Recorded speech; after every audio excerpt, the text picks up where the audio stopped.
Have you ever had a connection with someone that felt almost impossible to define? The kind of bond that sits somewhere between friendship and something more, yet resists every attempt to neatly categorize it. These connections can be both a comfort and a challenge, inviting us to explore new depths of trust, while also holding a mirror to our fears and vulnerabilities. I've experienced one of these connections firsthand. Reflecting on it has shown me not only the complexity of the bond itself, but also the ways it has shaped me, sometimes in quiet, almost imperceptible ways, and sometimes through hard, uncomfortable truths.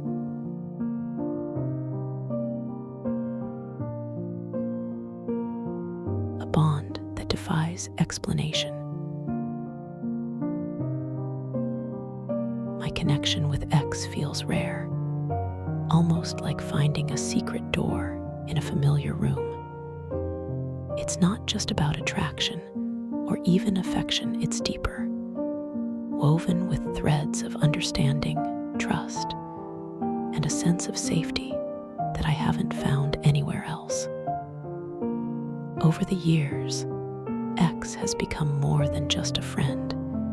He's been a confidant, a refuge, a lover. There's a balance to our dynamic that feels almost delicate, like a tightrope walk between comfort and caution. We share these deeply meaningful moments, yet we both hold back, almost as if by unspoken agreement. Whether it's fear, practicality, or just the safety of keeping things as they are, we've chosen not to fully explore the depth of our emotions. The push and pull of safety and fear. One of the most complex aspects of this connection is the paradox it creates. I feel safe with X, safer than I do with most people.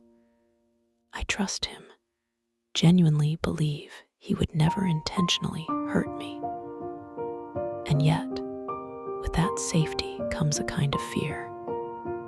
A fear of what might happen if I let my guard down, if I allowed myself to be vulnerable.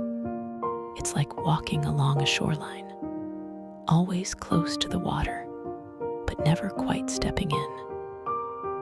There's this dance we do, one step forward, one step back, both of us seemingly unsure of where we stand or where we're going.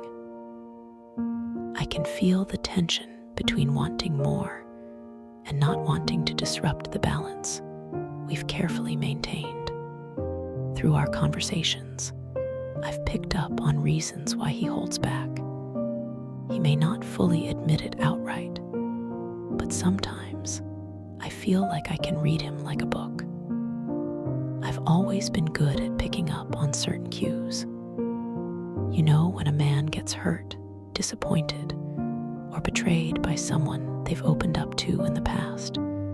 That man may never truly get over it. Based on my observations, X is no exception.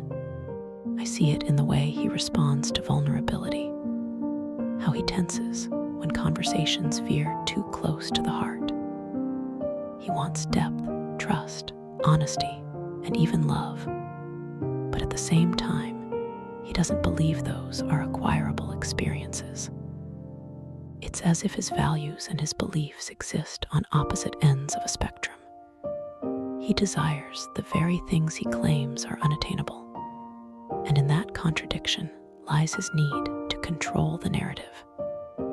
Control, for him, is safety.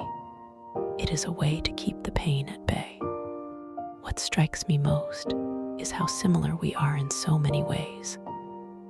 We share worldviews and philosophies, finding solace in conversations that other relationships simply can't match. this is also where our paths diverge. I am someone who, despite betrayal, heartbreak, and rejection, continues to believe in true love, in genuine people with pure intentions. I believe in healing and trust. I refuse to let my past define my reality, especially if that reality doesn't serve my highest standard of living. And yet, I too am a contradiction. While X's contradictions are rooted in his fear of his vulnerabilities, mine are hidden by my fear of rejection. I crave vulnerability, but I cloak that desire in caution, in an attempt to avoid the sting of not being received fully.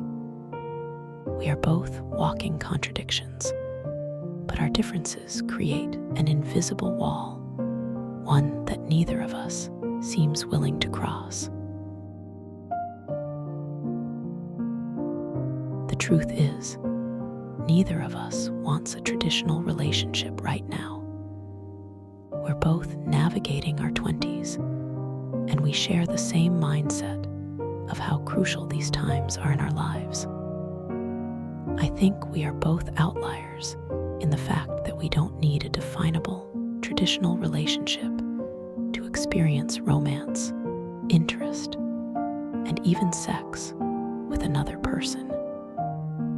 There's a risk in that during such a delicate period of your life. Before we got together, we were both in relationships with other people, and we've often spoken about the lessons we learned. We came to a mutual understanding that as young adults trying to find our way, it's incredibly difficult to navigate life and ourselves while also being committed to another person who is also figuring themselves out. It's nearly impossible to fully experience and learn the spectrum of your own being when you're responsible for another person's thoughts, actions, and feelings, especially when, more often than not, those relationships are only meant to last a season. We both witnessed how easy it is to fall in love, get attached, be invested, and then how hard it is to leave.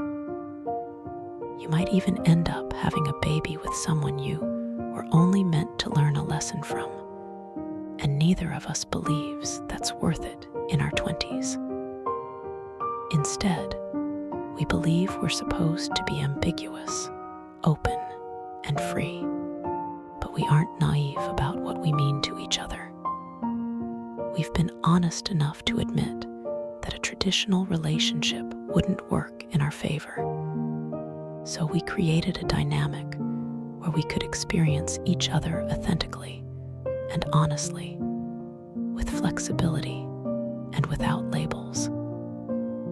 The thing is, this paradigm is temporary for me, and he knows this. Our differing philosophies on love and trust have created a natural expiration date on whatever this is. I know I will get to the point where I need a commitment, where I need a partner. And he'd prefer to keep things at the surface level for as long as he can, to avoid the risk of vulnerability altogether.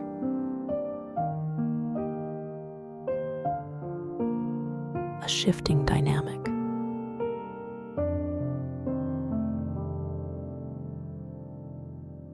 Our dynamic started with an openness, a sense of freedom that allowed us both to show up as we were.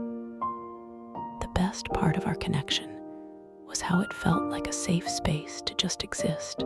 No labels, no pressure, just two people sharing moments and intimacy.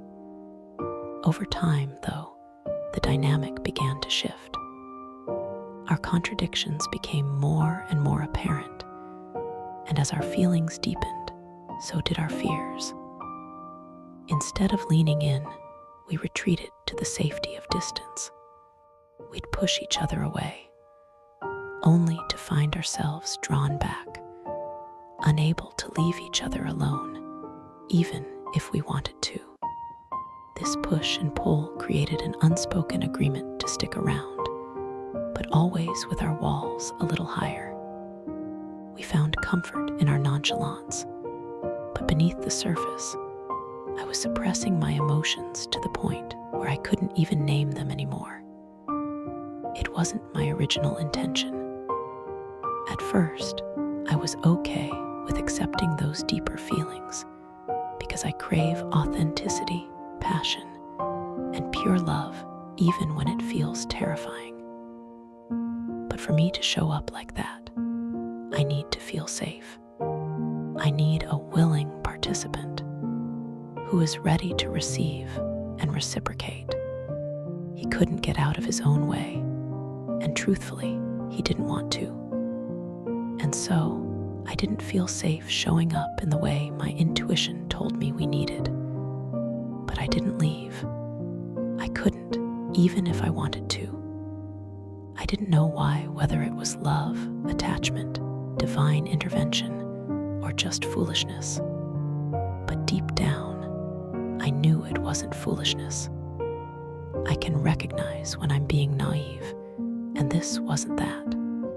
I can't quite put my finger on what it was, but I trusted that it had a purpose beyond my understanding.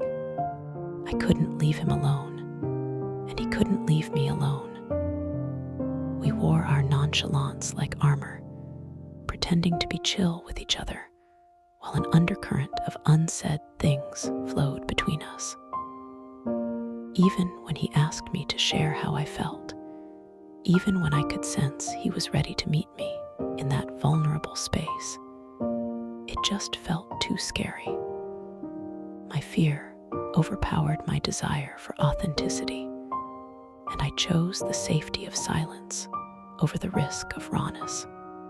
There's this voice in my head, whispering that sharing my feelings would change everything, that it would open a door neither of us is ready to walk through.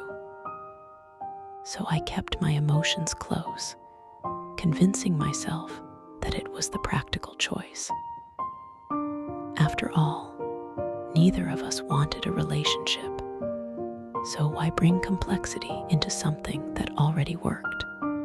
But the truth is, this suppression came with a cost. It created a ceiling on what this connection could be, a limit on the depth we could explore. I found myself wondering if this safety net we created was a form of comfort or a cage, keeping us from both the risk and the reward of being fully honest.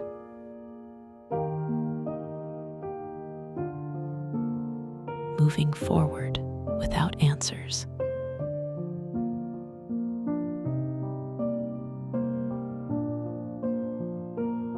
I've struggled with the suppression of my emotions, but I eventually found peace in learning to sit with the uncertainty, to let this connection be what it is without forcing it into something it's not ready for. It's a bond that has continuously challenged me, asking me to confront my own fears and the walls I've built around vulnerability. Even without closure, I know this connection has shaped me.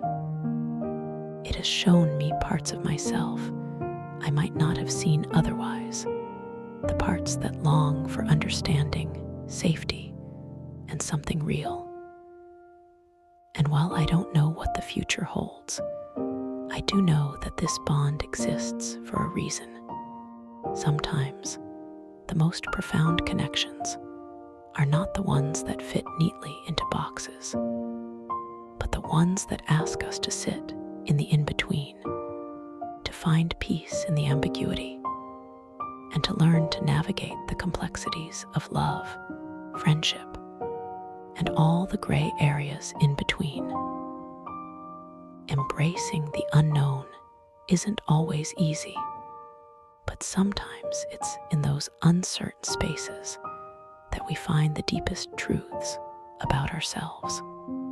I accept that, but at the same time, I am ever evolving. I've done so much internal work on myself this past year. I've gone through profound shifts and healing, and with each step forward, I've become more aware of my fears and more attuned to my true needs on a soulful level. The more I grew, the more I realized how much I had made myself small in this dynamic. Not only that, but I had also allowed him to compartmentalize me in a way that felt safe for him. And while it was safe for me too, deep down, I recognized that it was also hurting me. I reached a point where I became ready to show up as more open, more vulnerable, more raw. But as I was leaning into authenticity, he was retreating into distance, controlling the role I played in his life and how, when, and where I could show up. There was never any outright disrespect. He always treated me with kindness. But energy doesn't lie, and I could feel the shift. He had shared too much of his inner world with me for me to miss the subtleties of his retreat. I never took it personally. This was part of our ambiguous journey, our shared understanding of flexibility. He truly didn't owe me anything beyond kindness and respect, and he always offered that. His journey is his own, and I hold nothing but respect for his choices. I harbor no bitterness or anger, but I also recognize that I can no longer follow him in the direction he's going. It feels limiting and suffocating. The truth is, I wasn't even looking for a relationship. A traditional relationship still isn't a priority for me. What is a priority, though, is being accepted in my fullness, even with the uncomfortable truths. I wanted our non-platonic friendship to grow in a way that felt genuine and whole. I didn't need commitment, declarations of love, or to be the only one. But I also know when I'm being compartmentalized and sidelined. I could feel it, the way my fullness made him emotionally uncomfortable. He didn't have to say it. I just knew. What I truly need is a space where I can show up authentically, where I can express all of who I am without filtering out the deep, raw, and unpolished parts of myself. I've come to realize that I want to be seen and accepted as I am, not just for the easy to vibe with, easy to love pieces, but also for the deeper edges that might be a little too intense. And the thing is, he knew that depth existed. He saw it in me early on. In fact, I think that's why he pulled away the first time. But he came back. He always came back. Not because he didn't know who I was, but because he did. And still, when that depth asked more of him, he couldn't meet it. Not because it shocked him, but because it required something he wasn't ready to give. X truly means a lot to me. I care for him deeply and love him, not even in a romantic way, but in a way that feels almost indefinable. I don't need any specific experiences or transactions with him to validate my feelings. But I'm at a place now where I am no longer afraid of what I desire.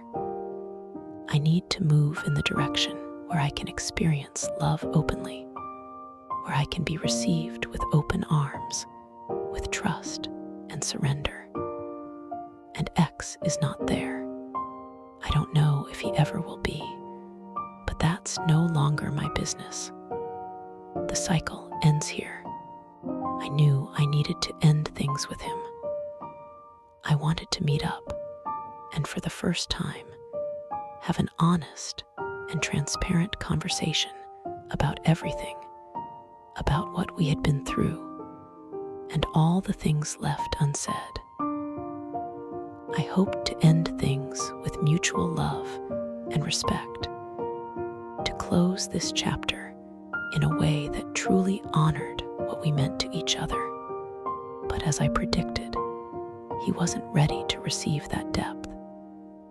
He didn't take me seriously. To him, this was a momentary phase, an emotional reaction to his distance, rather than the culmination of months of self-development and intuitive guidance. He couldn't see that this wasn't just a reaction to him pulling away, but rather a reflection of how much I had grown and how much clarity I had gained. I realize now that our journey was like a mirror. What once felt like a reflection of someone I resonated with in so many ways has become a reflection of our differences. Not everyone is prepared for transparency or for the kind of depth that requires facing fears head on, and that's okay. I can have love for him and still choose myself. I can honor what we shared while also recognizing when it's time to move on. As much as this dynamic has shaped me, I trust that letting go is part of my growth, an essential step on my journey toward finding the kind of love and connection that aligns with who I am becoming. I'm ready to step out of the in-between, to move forward, even if I don't have all the answers. Because sometimes the most profound act of love is to let go not only of the other person, but of the version of myself that settled for less than I truly desire. Clarity after closure.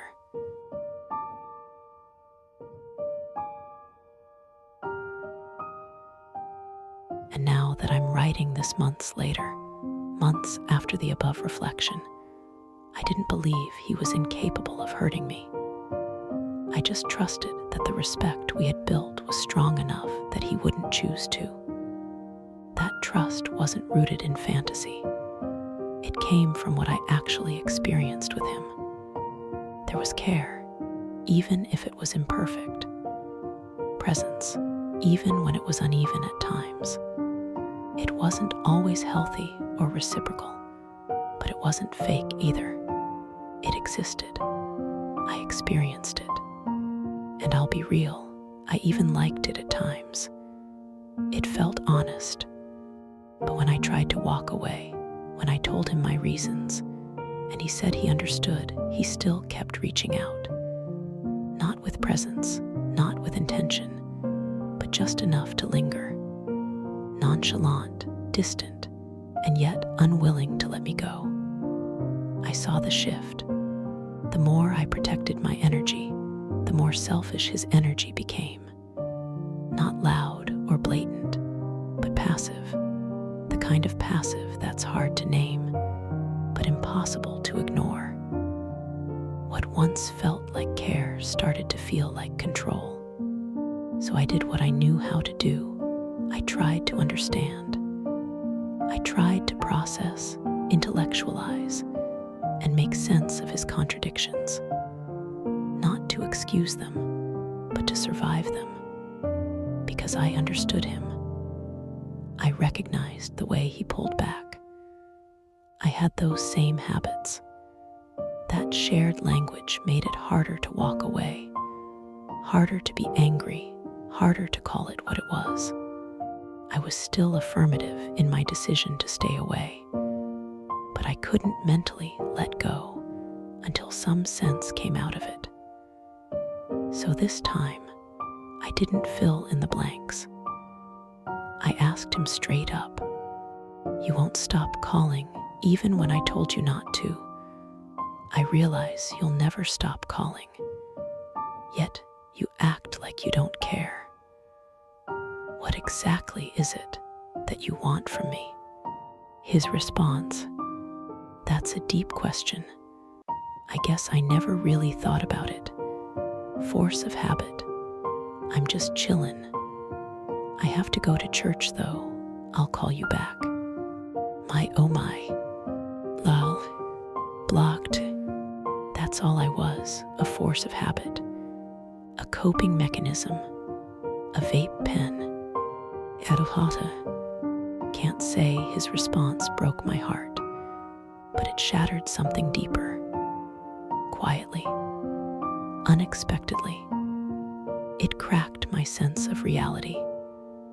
I started questioning how much of what I'd held onto was rooted in something mutual, and how much of it was just potential I romanticized to survive. Was I projecting? Was any of it real? Was I foolish? Did I even mean anything to him? I replayed everything, beat myself up for what I allowed, for what I tolerated just because I couldn't let go. For how many times I thought I was okay with the dynamic, when really I was just avoiding the pain of leaving.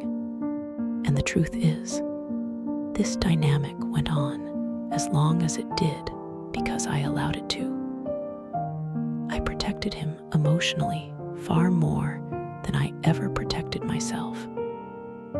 I kept myself small to stay palatable. I didn't realize how much I was shrinking just to keep the peace, until I outgrew the silence I'd been sitting in. But clarity doesn't always come from dialogue. Sometimes it arrives after the silence lingers long enough that you can finally hear yourself again. The version of him I see today, man. If I had stayed, I know now it would have become a toxic loop that wore down everything I fought to preserve in myself. And maybe this is just a theory. It almost feels like he lost respect for me the more I stuck around. I still don't fully understand that, especially since we were just friends. I never asked for more than he could give. I didn't burden him. I even let him go to respect his boundaries, yet he couldn't respect mine. Now, looking back with honest eyes, I see it clearly.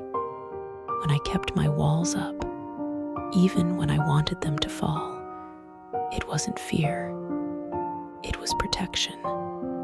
And I knew that. I just thought there was potential there. Those walls kept me from offering the fullness of my heart to someone who didn't have the emotional bandwidth, the honor, or the willingness to hold it. And for that, I'll listen to them more intently next time, without guilt. Because if I had gone all in before I understood my worth, I would have been grieving something far more important than a man, something harder to recover from. 'Cause, let's be real, if I stuck around, forcing something into nothing, smashing the windows off his car would have been the least of what I would do. And this is coming from a calm girl. I didn't lose anything in this. I grieved, yes. I mourned the version of him I once believed in, but I walked away with my dignity, my self-respect, my self-worth not just intact, but stronger than ever. I didn't get the closure I wanted. I got the closure I needed.